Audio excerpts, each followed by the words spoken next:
Mesdames, Messieurs, très chers enfants, bienvenue à la cérémonie commémorative du 80e anniversaire de la victoire du 8 mai 1945. 80 années, si loin et si proche en même temps, de par notamment le contexte géopolitique actuel qui est en train d'être bouleversé. Alors, pour cette cérémonie, pour lancer cette cérémonie, j'appelle donc notre fidèle Guy Nonis. Oui, présent. Pour la lecture du message de l'Union française des anciens combattants. Alors Guy, attention, ne te colle pas trop au micro, sinon ça va dévier. C'est la voix qu'il faut.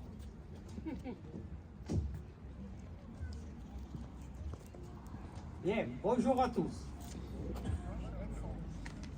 Vous savez qu'aujourd'hui, c'est la 40e année que je fais ça. On peut déjà l'applaudir.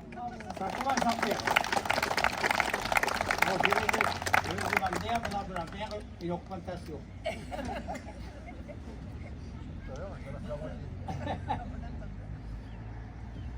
Bien, alors, soyons sérieux. Message de l'UFAC du 8 mai 2025. Le 8 mai 1945, il y a 80 ans, les alliés britanniques, américains, français et soviétiques obtenaient la reddition sans condition de l'armée de l'Allemagne nazie. Les 7 et 8 mai 1945 à Reims et à Berlin. Ainsi, la barbarie nazie était vaincue. Les peuples d'Europe retrouvaient leur liberté et leur souveraineté. Ce fut le plus important, le plus destructeur, le plus meurtrier des conflits de tous les temps. 100 millions de combattants, 62 millions de victimes, en majorité civiles. Rendons hommage à ces hommes et à ces femmes qui sont entrés dans la résistance et ont combattu pour la libération de la France occupée par les nazis. Rendons hommage aux combattants de la France libre et de tous ceux des armées alliées. Depuis août 1944, l'espoir renaît avec Paris, la liberté.